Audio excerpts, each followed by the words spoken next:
Hello दोस्तों, मेरा नाम सुमित है। मेरी उम्र 25 साल है और लोग कहते हैं कि मैं दिखने में काफ़ी आकर्षक हूँ। मैं विजयनगर का रहने वाला हूँ और वहाँ के लोग मुझे हमेशा गौर से देखते रहते हैं। मेरी आईएससी की परीक्षा पूरी हो चुकी थी और मैंने सोचा कि अपनी मासी की बेटी सोनू दीदी से मिलने और घूमने के लिए उत्तराखंड जाऊँ। सोनू दीदी की शादी कब हुई थी? जब मैं 8वीं कक्षा में था। शादी के बाद वे अपने पति के साथ उत्तराखंड शिफ्ट हो गई थी। मैंने सोचा कि दीदी से मिल भी लूँगा और वहाँ की खूबसूरत वादियों का आनंद भी ले लूँगा। जब मैं वहाँ पहुँचा तो दीदी मुझे देखकर बहुत खुश हुई और बोली, सुमित, तुम कब बड़े हो गए? जब मेरी शादी हुई थी तब तो तुम सिर्फ 13 साल के थे। मैंने हंसकर जवाब दिया, हाँ दीदी, अब मैं 25 का हो गया हूँ। उन्होंने मुझे खूब प्यार से देखा। घर पर कम ही रहते थे। उनकी शादी को 10 साल हो चुके थे और उनकी एक प्यारी सी बेटी राधा थी जो अभी 2 साल की थी। वे बहुत नटखट थी और मुझे जल्दी घुल मिल गई थी। शाम को जब मेरे जीजा जी लौटे तो वे भी मुझे देखकर बहुत खुश हुए और बोले, सुमित, अब कम 1-2 महीने तो यहीं रुकना। रात को हम सब ने मिलकर हंसी मजाक किया और पुरानी यादों को ताज़ा किया। मार्च का महीना था, इसीलिए ज़्यादा ठंड नहीं थी, लेकिन फिर भी मुझे ठंड महसूस हो रही थी। मैं सोने की कोशिश कर रहा था लेकिन नींद नहीं आ रही थी। मैंने दीदी को आवाज़ लगाई। वे थोड़ी देर बाद आई। उनकी उम्र अभी 30 के करीब थी और वे बहुत सुंदर लग रही थी। मैंने उनसे कहा, दीदी, मुझे बहुत ठंड लग रही है, एक और कंबल दे दीजिए। थोड़ी देर बाद कंबल लेकर आए। फिर मैं सिर दर्द की बात कही। दीदी बोली, दवाई तो नहीं है, लेकिन मैं तुम्हारे लिए कॉफ़ी बना देती हूँ। कुछ ही देर में कॉफ़ी पीते पीते उन्होंने कहा, चलो मैं तुम्हारा सिर दबा देती हूँ, इससे दर्द कम हो जाएगा। मैंने मना किया लेकिन उन्होंने प्यार से मेरा सर दबाया। ये देखकर मुझे दीदी का ध्यान रखने की आदत पर बहुत गर्व महसूस हुआ। कॉफ़ी पीने और थोड़ी देर बातें करने के बाद दीदी अपने कमरे में चली गई। मैं भी अपने बिस्तर पर लेट गया, लेकिन ठंडी हवा और पहाड़ी वातावरण की वजह से मुझे फिर से नींद नहीं आ रही थी। मैं करवटें बदलते रहा। उत्तराखंड के खूबसूरत नज़ारों के बारे में सोचने लगा। सुबह जल्दी ही मेरी आँख खुल गई। खिड़की से बाहर जाते ही मैंने देखा कि सूरज की पहली किरण पहाड़ों पर पड़ रही थी। ये नज़ारा इतना सुंदर था कि कुछ देर तक बस देखता ही रह गया। फिर मैंने सोचा, क्यों न थोड़ी देर तक सैर पर निकले। मैं घर से बाहर निकला और पास के जंगल की ओर चल पड़ा। वहाँ की हवाओं में ताकत थी और चारों तरफ शांति फैली हुई थी। चलते चलते मुझे एक नदी दिखाई दी जो पास के पहाड़ से बहकर आ रही थी। वहाँ का दृश्य देखकर मैं मंत्रमुग्ध हो गया। वापस लौटते समय दीदी ने मुझे दरवाजे पर खड़े पाया और बोला, अरे सुमित, सुबह सुबह कहाँ चले गए थे? मैं तुम्हें ढूंढ रही थी। मैंने हंसते हुए कहा, बस दीदी, आसपास घूमने चला गया था। यहाँ की सुंदरता देखने का मन कर रहा था। उस दिन नाश्ते के बाद दीदी ने मुझसे पूछा, क्या प्लान है? क्या तुम्हें किसी खास जगह घूमने का मन है? मैंने जवाब दिया, दीदी आप ही बताओ, यहाँ के कौन कौन से प्रसिद्ध स्थान हैं? दीदी ने सुझाव दिया कि हम पास के एक खूबसूरत झरने और में वहाँ पर जाएंगे। ये तरफ पहाड़, घने जंगल और पक्षियों की सुनाई दे रही थी। जब हम झरने पर पहुँचे तो मैंने महसूस किया कि वहाँ का पानी बहुत ठंडा और बिल्कुल साफ था। दीदी ने कहा, सुमित, यहाँ आने वाले लोग अक्सर इस पानी में अपने पैर डालते हैं, ये बहुत सुकून देता है। मैं भी ऐसा ही किया और सचमुच ठंडे पानी ने सारी थकान मिटा दी। राधा भी झरने के पास खेल रही थी और हर किसी को अपनी मासूमियत से हंसा रही थी। मैंने दीदी से कहा, दीदी यहाँ आकर बैठो, बहुत शांति मिल रही है। विजयनगर की भागदौड़ भरी ज़िंदगी से ये जगह कितनी अलग है।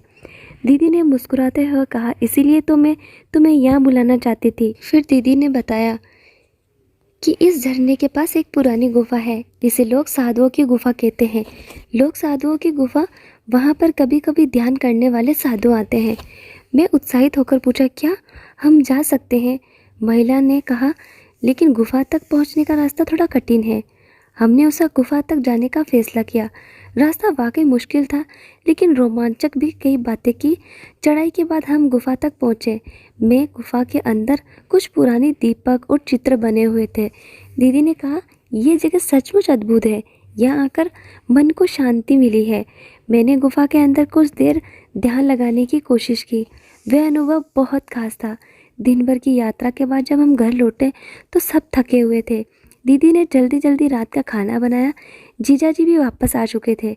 उस रात में पहली बार बिना किसी परेशानी के गहरी नींद में सोया। पहाड़ों की हवाएं अब मुझे सुकून देने लगी थी। अगले कुछ दिनों में उत्तराखंड की और भी कई खूबसूरत जगह देखी और दीदी के परिवार के साथ वक्त बिताया। ये यात्रा मेरे लिए अनुभव भी।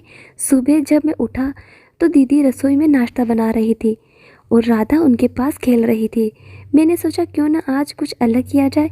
मैंने दीदी से कहा, दीदी क्यों ना आज हम किसी स्थानीय बाजार या गांव में चले, जो करीब से देखना चाहता हूँ। मैं गांव की ओर निकल पड़े। रास्ते में ठंडी हवाएं और पहाड़ी सड़कें सफ़र को और भी मज़ेदार बना रही थी। वहाँ की शांति और प्राकृतिक सौंदर्य ने मुझे बेहद प्रभावित किया। गांव की एक बड़ा सा बाजार लगा हुआ था। वहाँ लकड़ी के खिलौने और विभिन्न स्थानीय मसाले बिक रहे थे। मैंने दीदी से कहा, यहाँ के लोग कितने मेहनती और रचनात्मक हैं। उनकी हर चीज़ में एक अलग ही आत्मा झलकती है।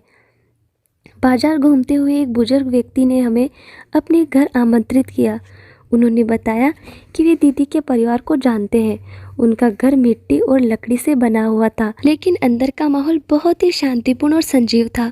उन्होंने हमें चाय और पहाड़ी पकौड़े खिलाए, जिनमें से एक कहानी एक छुपे हुए खजाने की थी।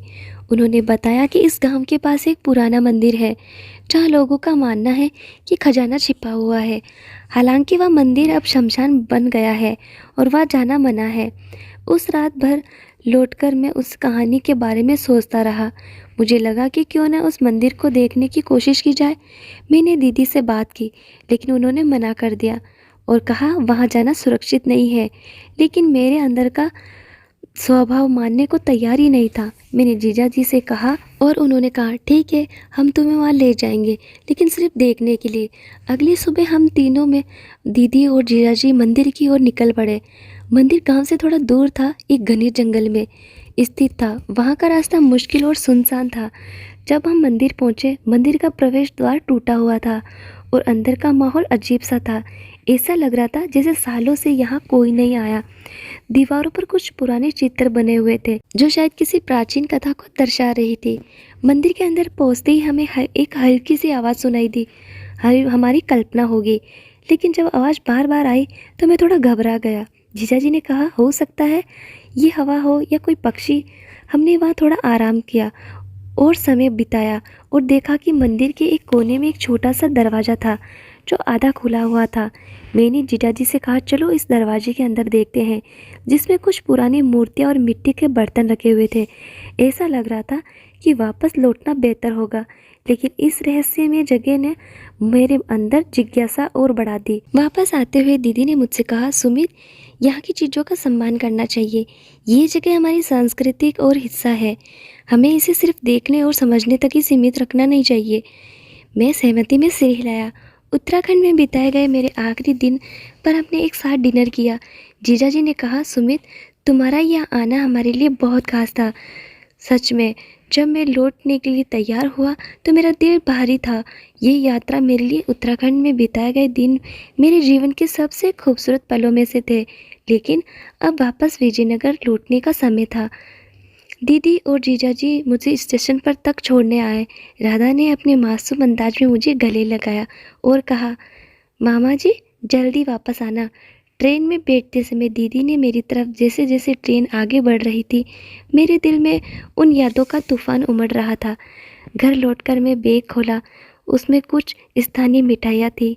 उस डायरी के पहले पन्ने पर दीदी ने लिखा था, सुमित, ये डायरी तुम्हारे उत्तराखंड के अनुभवों को समझने के लिए जीवन में जब भी समय मिले दुनिया को देखने और समझने का प्रयास करना।